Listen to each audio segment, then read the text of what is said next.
नमस्कार, मैं हूं संदीप सिंह। आप देख रहे हैं जी पंजाब हरियाणा हिमाचल का डिजास्टर डोजियर खास कार्यक्रम में आपका स्वागत है। जी हां, हिमाचल प्रदेश में बीते कुछ सालों से बादल फटना, भूस्खलन, बाढ़ जैसी प्राकृतिक आपदा में भारी इजाफा देखा जा रहा है। यह घटनाएं न सिर्फ प्रदेश में बड़ा नुकसान कर रही हैं, बल्कि जानलेवा भी साबित हो रही हैं। यह कहर तेजी से विकास की रफ्तार पकड़े इस पहाड़ी प्रदेश को पीछे की ओर धकेलना शुरू कर चुका है।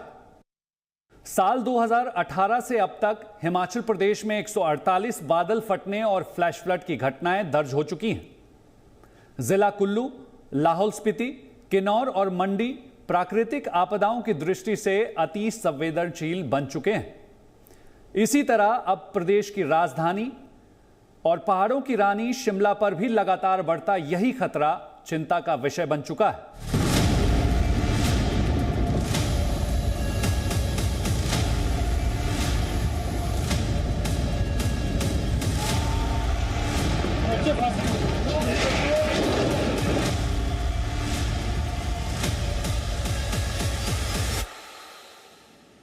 कभी कुदरत की गोद कहे जाने वाला हिमाचल अब कहर की जद में जगड़ता जा रहा है। क्या टूट रहे हैं पहाड़ या बिखर रही है हमारी विकास की सोच?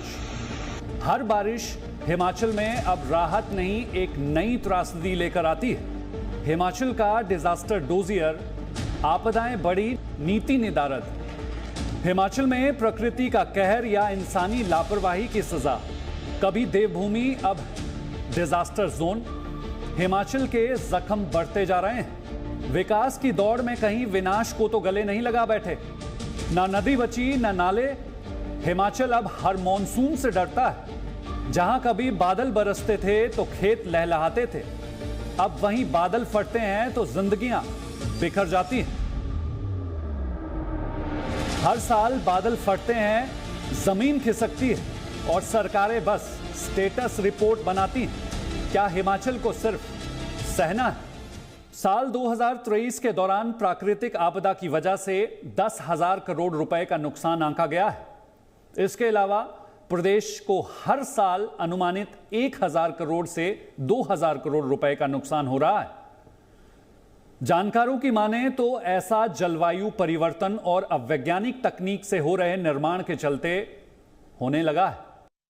राज्य में बड़ी इन घटनाओं के चलते न सिर्फ सरकार चिंतित है, बल्कि इसने आम लोगों को भी चिंता में डाल दिया है। प्रदेश में आपदा से निपटने के लिए एक ठोस नीति बनाए जाने की मांग उठ रही है। ये तो सच है कि बादल फटने की घटनाएं बहुत हो रही हैं और ख़ास करके इस बार जो ये 15-16 बादल इकट्ठे ही फटे और थुनाग, सिराज, जंजैली में, मंडी ज़िले में जो इतना बड़ा नुकसान हुआ जान माल का, तो ये सभी चीज़ें हैरान करने वाली हैं। स्थितियों को भांपते हुए सरकार को एक इसके ऊपर गहरी रिसर्च करवानी चाहिए और कोई ठोस नीति बननी चाहिए। हिमाचल प्रदेश की जो भौगोलिक स्थिति ऐसी है, जैसे शिमला में हम बात करें, यहाँ बहुत सारे भवन बन गए, एक साथ जुड़े हुए हैं।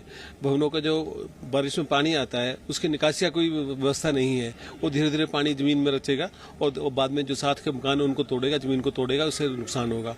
अब लोगों ने जैसे पहाड़ों की बात करें, वो जो सड़कें बन रही है, हाईवेज बन रहे हैं, वो पहाड़ों को काट रहे हैं बहुत ज़्यादा।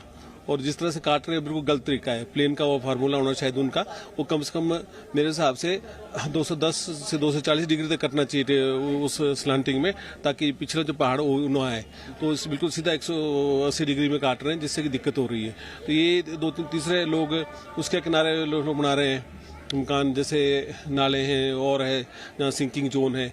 लोग देखते नहीं है, सुविधा देखते हैं, सड़क के नज़दीक अपनी और सुविधा देखते हैं। तो ये भी एक कारण है। इन सब की नीति बनाई जाए, व्यवस्था बनाई जाए सारा, तो सब ये ठीक होगा जी। इस बार बहुत सारा नुकसान हुआ है मंडी डिस्ट्रिक्ट में, कुल्लू डिस्ट्रिक्ट में बहुत सारा नुकसान हुआ है। कि ऐसा प्रावधान करे कि जिससे लोगों का नुकसान होने से बचे, लोगों की जान माल हानि का बहुत फायदा और नुकसान होने से काफ़ी राहत मिले। ऐसी नीति लानी चाहिए सरकार को, जो कई जगह बाहर के देशों में भी कुछ ऐसी उपकरण है, ऐसे साधन है जिससे लोगों का जीवन वर्ष अच्छी तरह से गुजर रहा है। यहाँ की सरकार को भी इस विषय में कुछ न कुछ सोचना चाहिए। शिमला शहर पर बढ़ता दबाव किसी से छिपा नहीं है। ब्रिटिश शासनकाल के दौरान जिस शिमला को 20,000 लोगों की आबादी के लिए बसाया गया था, आज वहां की आबादी 3 लाख के पार जा चुकी है। यही नहीं, शिमला में हर साल लाखों टूरिस्ट की वजह से भी यहां पर दबाव बढ़ा है। शिमला में गगनचुंबी इमारतों के निर्माण के दौरान जगह जगह मलबा फेंकना भी शिमला के लोगों के लिए एक बड़ी चिंता बन गया है।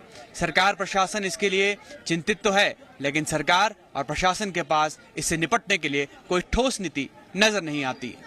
प्राकृतिक आपदाओं की जो घटनाएं कभी कभार सुनने के लिए मिलती थी, वो बीते कई सालों में तेजी से बढ़ी हैं। साल 2018 से लेकर अब तक 148 बादल फटने, 294 फ्लैश फ्लड और 5,000 से ज्यादा लैंडस्लाइड की घटनाएं रिपोर्ट की गई हैं। सरकार और प्रशासन के पास दावे और वादे तो हैं, लेकिन ग्राउंड पर कोई भी पॉलिसी नजर नहीं आती। हिमाचल प्रदेश में इसी सीजन की बात कर लें तो 20 जून से लेकर अब तक तकरीबन 155 लोग अलग अलग घटनाओं में अपनी जान गंवा चुके हैं। इसी तरह की ऊंची ऊंची इमारतों को विकास का नाम दिया जाता है। ये इमारतें बताती हैं कि राज्य में तेजी से विकास हो रहा है, लेकिन कभी कभी यही खतरे की वजह बन जाती हैं, खास तौर पर ऐसी जगह पर जहां निर्माण नदी नालों के नजदीक होता है। विपक्ष के नेता ये चाहते हैं कि हिमाचल प्रदेश में प्राकृतिक आपदाओं और इस तरह की त्रासदी से बचने के लिए कोई पुख्ता योजना लाई जाए। सत्ता पक्ष भी ये मानता है कि हिमाचल प्रदेश को एक मजबूत पॉलिसी की जरूरत है, ताकि हिमाचल प्रदेश में इस तरह की आपदाओं के दौरान नुकसान को और ज्यादा कम किया जा सके। हिमाचल प्रदेश में सत्ता 5 साल बाद रोटी की तरह पलट जाती है। कुछ नहीं पलटता और कुछ नहीं बदलता तो वो है इस पहाड़ी राज्य की किस्मत। Senior camera person Ashok Soni के साथ अंकुश डोभाल, जी मीडिया, शिमला। साल 2024 में भूस्खलन की 46, बादल फटने के 12 और फ्लैश फ्लड की 39 घटनाएं रिकॉर्ड की गई थी। इसी साल 174 लोगों की जान गई है। इनमें सड़क दुर्घटनाओं में 144 और 30 लोगों की प्राकृतिक आपदाओं में जान गई थी। साल 2023 में हिमाचल प्रदेश में सबसे बड़ी प्राकृतिक आपदा की वजह से 10,000 करोड़ रुपए से ज्यादा का नुकसान हुआ है। इसी साल सबसे ज्यादा 5,748 भूस्खलन की घटनाएं रिकॉर्ड की गई। इसी वजह से 45.44 स्क्वायर किलोमीटर जमीन को नुकसान हुआ है। पड़ोसी राज्य उत्तराखंड के जोशीमठ, केदारनाथ और अब हिमाचल में हर आपदा एक चेतावनी है, लेकिन हम बार बार उन्हें नजरअंदाज कर रहे हैं। आपदा प्रबंधन विशेषज्ञों की माने तो कुछ ठोस कदम, जैसे पारंपरिक जल संचयन तकनीकों का प्रयोग, वर्षा के जल को सोखने वाले क्षेत्र का निर्माण, ग्रामीण समुदायों को आपदा प्रबंधन प्रशिक्षण, वैज्ञानिक अनुसंधान और चेतावनी प्रणाली, रियल टाइम वर्षा एवं भूस्खलन चेतावनी सिस्टम, सैटेलाइट आधारित भूस्थिरता निगरानी जैसे ठोस और स्थायी नीति पर कार्य करने की जरूरत है। इसी मामले पर आपदा प्रबंधन विशेषज्ञ राजन कुमार शर्मा कुछ महत्वपूर्ण मुद्दों पर कह रहे हैं। आइए उन्हें सुन लेते हैं। कुछ वर्षों से अगर हम बात करें तो हिमाचल प्रदेश में मॉनसून की दस्तक के साथ ही बहुत सारे नुकसान जो है वो रिकॉर्ड किया जा रहा है, और उसको रिकॉर्ड होने का मेन रीज़न जो है वो है कि हमारा जो जलवायु परिवर्तन है वो कुछ सालों से अधिक मात्रा में रिकॉर्ड देखने को मिल रहा है। तापमान जो बढ़ रहा है और प्रदेश में ऐसी घटनाएं हो रही हैं जैसे कि एकाएक बादल का फटना, कहीं पे बहुत ज़्यादा सूखा पड़ना या कहीं जगह पे बहुत ज़्यादा बाढ़ आना या फ्लैश फ्लड्स की घटनाएं होना, ये ज़्यादातर रिकॉर्डेड हो रही हैं, जिससे कि प्रदेश को बहुत ज़्यादा नुकसान, जान और माल का नुकसान, ऐसी बहुत सारी जो है वो आर्थिक रूप से जो है वो हमें बहुत पीछे ले जाता है, बहुत कमज़ोर करता है। तो ये हमें रिपोर्ट हो रहा है काफ़ी 3-4-5 सालों से। अगर हम बात करें तो इस तरह की जो एक्सट्रीम वेदर इवेंट्स जो स्थिति है वो देखने को मिल रही है प्रदेश में। दूसरी बात है कि प्रदेश में अगर विकास और संरक्षण के बीच में अगर हम संतुलन की बात करें तो इसके लिए सबसे महत्वपूर्ण है कि हम सतत विकास जो लक्ष्य हैं हमारे सस्टेनेबल डेवलपमेंट गोल्स उनको पूर्ण रूप से अडॉप्ट करें और जो कि 2030 तक उनका टारगेट है पूरा करने का, तो हमें चाहिए कि उसे प्रॉपर वे में जो है वो इम्प्लीमेंट करें प्रदेश में। साथ में ही हमें अधिक से अधिक पेड़ लगाने चाहिए, अधिक से अधिक वन रोपण के माध्यम से भी हम जलवायु परिवर्तन के इस प्रभाव को कम कर सकते हैं। साथ में ही जो हमारे प्रदेश में जितने भी तरह की कंस्ट्रक्शन वर्क हैं, चाहे वो हाईवेज़ का निर्माण है, लिंक रोड का निर्माण है, या जितनी भी तरह की हमारी हिल कटिंग्स हैं या टनल्स का निर्माण है, उन्हें भी एक वैज्ञानिक रूप से और एक सतत विकास के रूप में ही निर्मित किया जाना चाहिए। तो मेरा यही मानना है कि हम उसके माध्यम से ही प्रदेश में जो है वो डेवलपमेंट को भी सुचारू रूप से चला सकते हैं और साथ में जो पर्यावरण संरक्षण है उसको भी एक उनके बीच में एक अच्छा तालमेल जो है वो बैठा सकते हैं। इसके अलावा अगर बात करें कि अगर ये जलवायु परिवर्तन अधिक मात्रा में हमारे प्रदेश में हो रहा है तो इससे बचने के लिए हमें प्रदेश को सुरक्षित रखने के लिए हमारे पास क्या प्लान है।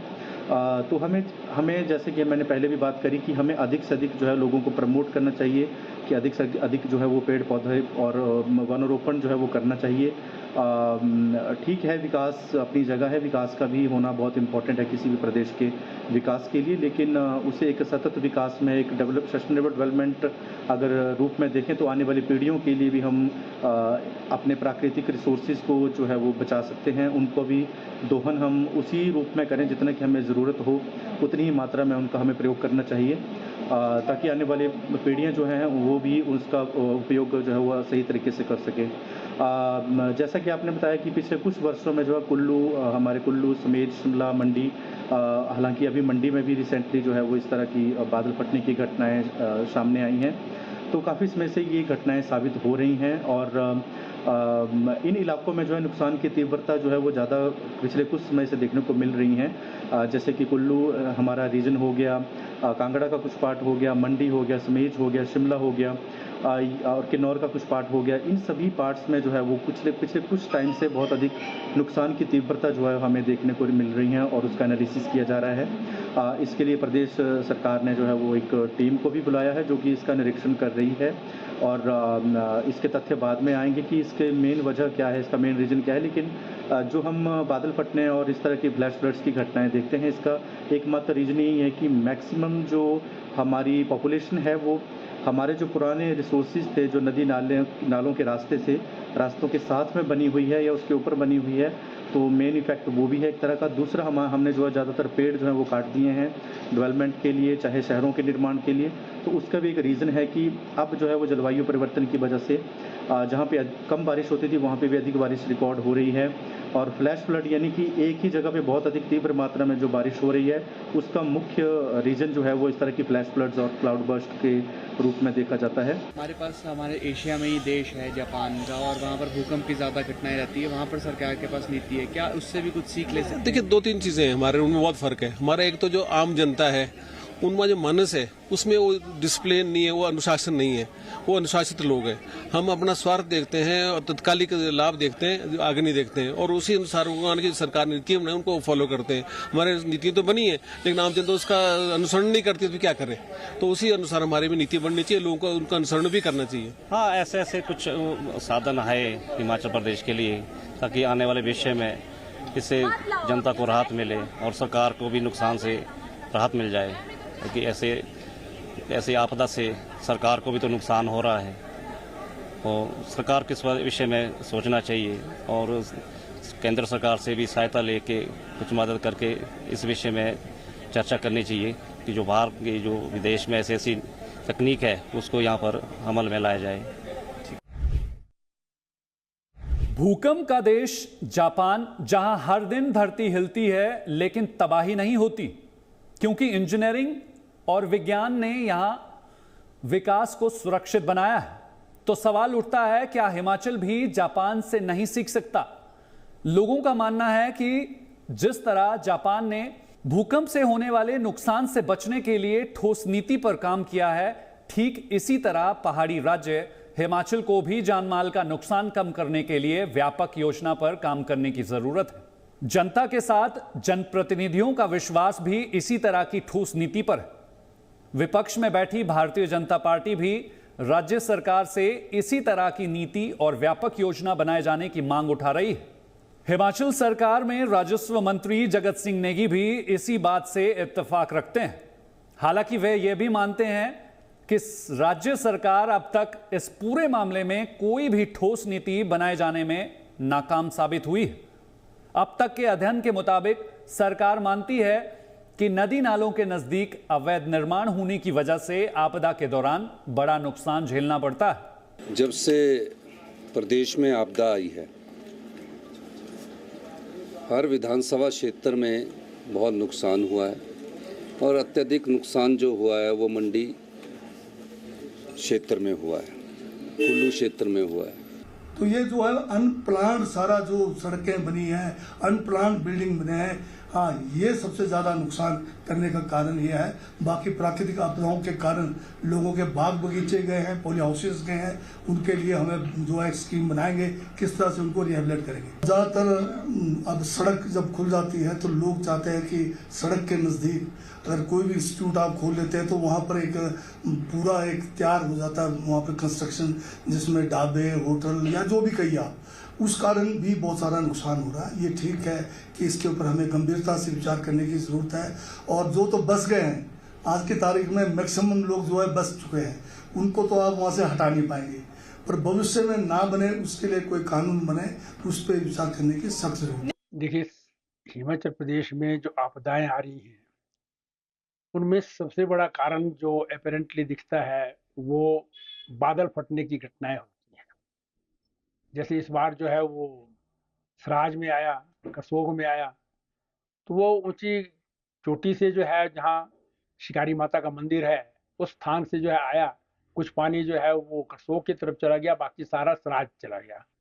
उसके कारण बहुत बड़ा नुकसान हुआ है, जिसमें किसी व्यक्ति को संभलने का भी मौका नहीं मिला। लोगों के जमीन चले गई, कुछ लोग अभी तक जो है वो मिसिंग है। सवेज के पास वहाँ भी पूरा गांव चला गया था।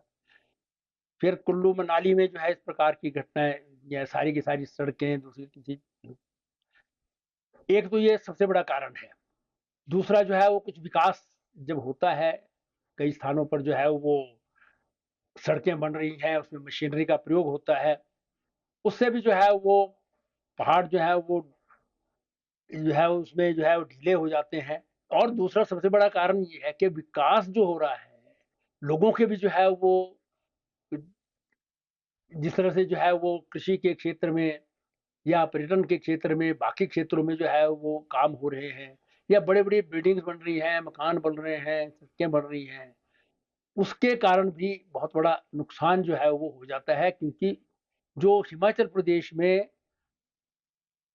पेड़ पौधे थे वो सारे जो है कट रहे हैं। अब कालका से, परमाणु से जो शिमला का 4 लेन बन रहा है, उसमें बड़ी संख्या में जो है वो छोटे सैपलिंग हो या बड़े पेड़ हो वो कटे हैं।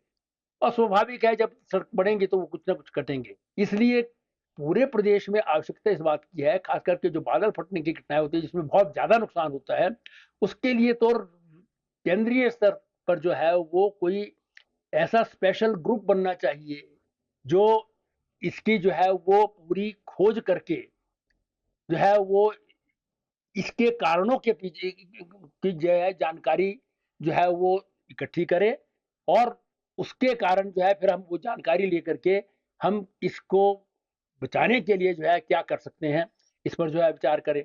और साथ में जो है वो हमको बड़े स्तर पर पर्यावरण की रक्षा करने के लिए सड़कें बनती हैं, उसके साथ हमेशा कहा जाता है कि जी ये इतने पेड़ लगाने पड़ेंगे, लेकिन वो पेड़ लगते भी हैं कहीं, लेकिन बाद में वो टिकते नहीं हैं, क्योंकि उसकी तरफ कोई ध्यान नहीं देता है, कोई देखता नहीं है। इसलिए पर्यावरण को बचाने के लिए एक बड़ी संख्या में जो है वो फॉरेस्ट जो है वो कवर को बढ़ाया जाना चाहिए। कागजों में हमारा फॉरेस्ट कवर बढ़ रहा है, लेकिन अगर प्रैक्टिकली हम देखें तो पेड़ नहीं दिखाई देते। वन महोत्सव 1951-52 से चले आ रहे हैं, लेकिन अगले साल उसी स्थान पर जो हम जाते हैं तो वहाँ पेड़ नहीं दिखाई देते हैं। देखिए, इस पर भी जो है पॉलिसी बननी चाहिए। हमारा जो है वो दुर्भाग्य है कि टीसीपी एक्ट बना हुआ है प्रदेश में, शिमला की जो डेवलपमेंट प्लान है वो 1979 में ये एक्ट बना था, तब बन जानी चाहिए थी, लेकिन ये इंटरिम प्लान पर चलता रहा। हमने जो है वो हमारी सरकार में ये डेवलपमेंट प्लान जो है वो बनाई गई है, लेकिन अब तो सतलुज के में जो है वो बहुत सारा पानी बह चुका है, क्योंकि बड़ी संख्या में मकान बन गए हैं। कुछ जो है नियमों के अनुसार बने हैं, कुछ बिना नियम के बने हैं। नियमों में भी जो है वो हमने इस प्रकार का ध्यान नहीं दिया कि यहाँ पर जो ये आप स्लैब सिस्टम होता है, या आप जो है वो बिल्कुल ऐसी जगह है जिसमें कई बार पूरा जो है वो 90 डिग्री का जो है वो सीधा सा जो है वो पहाड़ होता है, उसी में हम जो है वो पिलर डाल करके जो है मकान बना देते हैं, फिर उस पर कई मंजिलें जो है वो ऊपर तय कर देते हैं। इस पर जो है वो कहीं ना कहीं रोक लगनी चाहिए, एक निश्चित जो है वो इसकी सीमा होनी चाहिए, और साथ ही साथ जो है वो मैं समझता हूँ कि जो भूकंप रोधी भी है ये प्रदेश, और साथ में जो है अब आपदाएं जिस प्रकार से आ रही हैं और बादल फटने की घटनाएं हो रही हैं, इसमें हमको कोई इस प्रकार के जो है वो मकान बनाने की आवश्यकता है जो इन आपदाओं से जो है वो बचाव कर सके।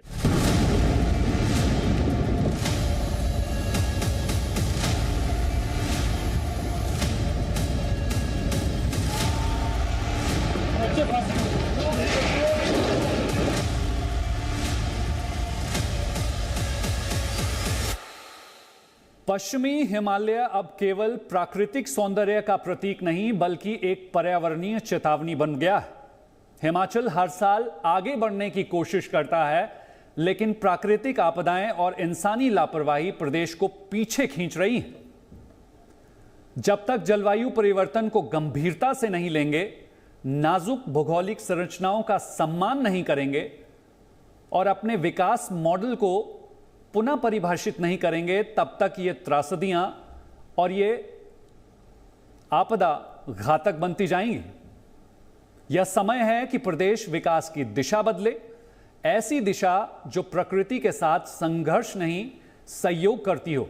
उम्मीद करते हैं कि हिमाचल प्रदेश की राजनीति के रसूखदार इस मामले को गंभीरता से लेंगे, ताकि खूबसूरत हिमाचल पर मॉनसून फिर से कोई तबाही का दाग ना लगा सके।